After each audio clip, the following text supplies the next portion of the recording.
Weighted calisthenics is an interesting concept that I've been thinking a lot about lately. This group of exercises, on top of being a staple of many people's training programs, became an independent competitive discipline. When we talk about weighted calisthenics, what most people mean is basically taking bodyweight movements and loading them with external resistance in different forms, usually weight belts, chains, vests, or ankle weights. I myself am a big fan of exercises that are commonly included to this training style and regularly put them to my or my clients' programs. Lately though, I've been going deeper into analyzing this term and came to a couple of interesting conclusions that made me question the idea behind weighted calisthenics term and found some intriguing contradictions that lots of people seem to miss. The statement I'm gonna make right now might be a bit shocking to you, but what if I told you there is no such thing as weighted calisthenics, and if there is, then it's just another name for lifting weights? For further context and explanation, continue watching. Enjoy.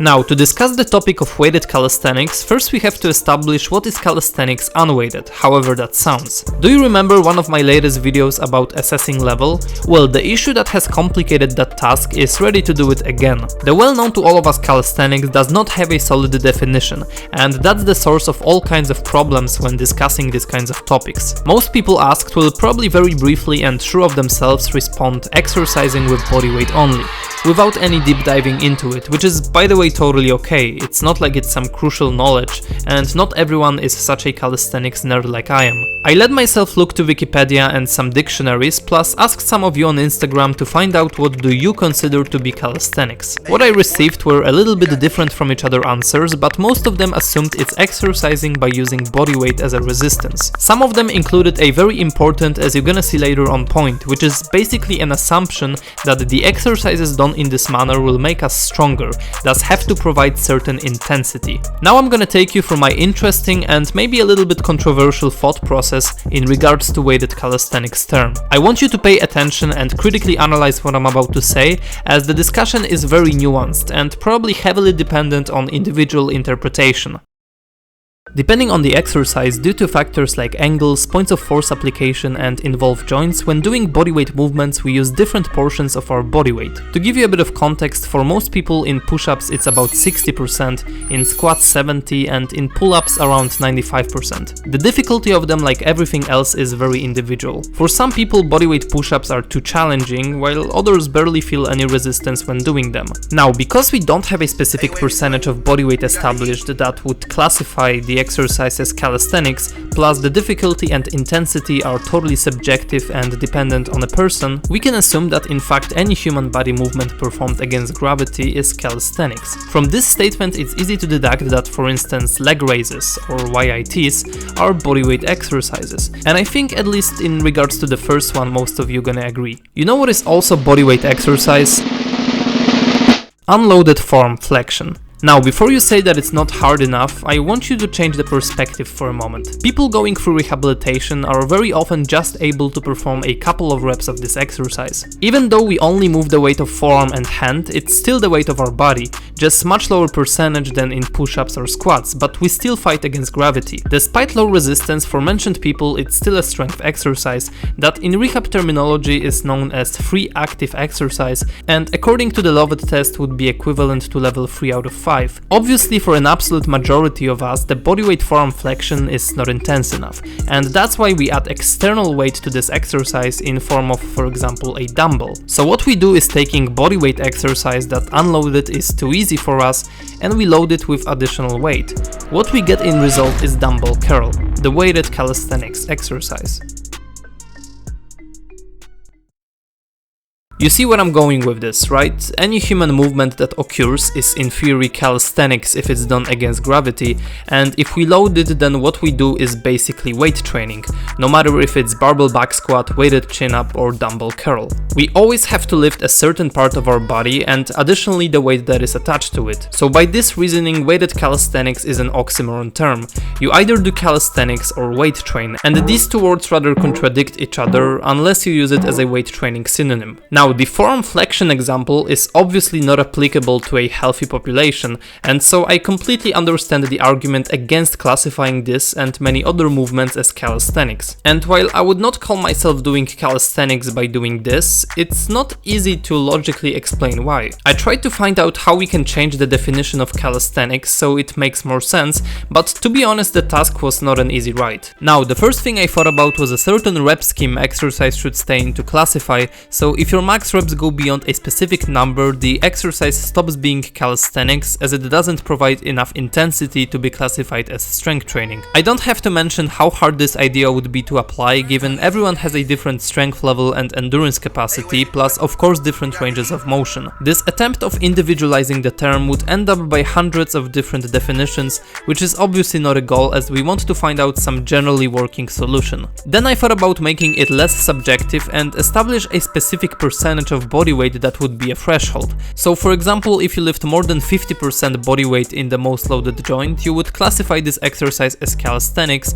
and naturally if you add weight to it, it becomes weighted calisthenics. The problem is every human body has a bit different proportions, and while one person may lift 65% body weight in a squat, the other might be lifting 70 due to his or her anthropometry.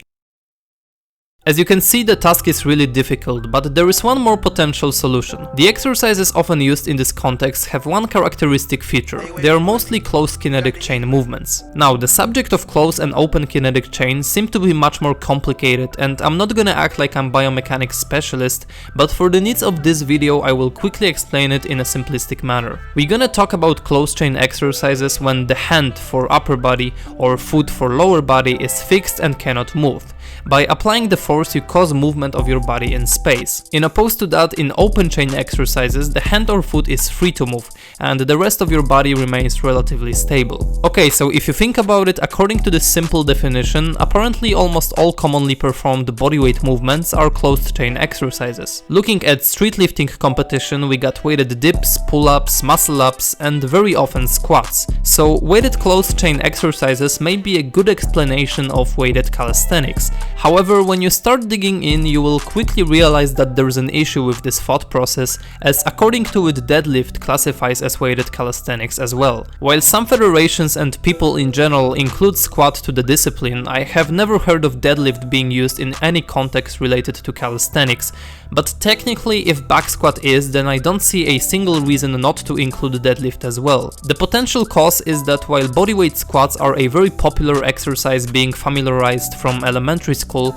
I did rather not see anyone doing bodyweight deadlifts, which is probably multifactorial. Another thing that comes to my mind is that we had to exclude a wide variety of bodyweight exercises that include legs motion.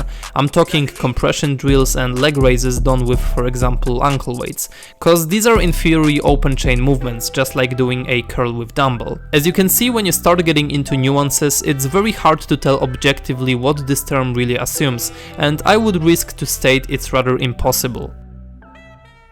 I feel that what we have to do in this situation is to just abandon the definitions and objective reasons for classification and just choose the movements based on our or someone's idea. In my personal view, weighted calisthenics are simply upper body exercises like weighted chin-ups, dips, push-ups or leg raises that are just another way of progressive overload. Instead of changing leverages or changing the proportions of load between arms, we can add weight and progress farther with our strength and hypertrophy goals without compromising the technique and being more accurate. Because back squat or deadlift are first of all generally accepted as weight training, plus for majority of people provide very little intensity done unresisted, unlike mentioned upper body exercises, I rather don't consider it as weighted calisthenics. When it comes to competitions, we can just treat it as a separate sports discipline in which specific arbitrarily chosen lifts are being judged. Just like we have powerlifting, we have streetlifting or weighted calisthenics competitions, and no one is really obligated to give any explanation of why exactly these movements are taken under judgment. All you need to know as a competitor is that these are the lifts you have to train and become better at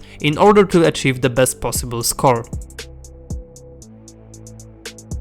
This video was a typical food for thought. I presented you some of my nuanced reflections that, while maybe not very practical, might be interesting to some other calisthenics nerds that probably create a big chunk of this channel's subscribers. Talking subscribers, I have to mention that there is almost 100 more of us since the last video, and all I can say is that I sincerely appreciate it. I would also like to thank all the athletes that by sending me their footage helped me to create this video. If you want to become the part of next project, just follow me on Instagram and wait for the announcement on my story regarding the type of footage I need for that project. If you enjoyed the video, then please leave a like and let me know in the comments what is your take on weighted calisthenics, what is your experience with the discipline, and what is in your eyes the most accurate definition. For now, that's all I have to say. This was Things Movement TV.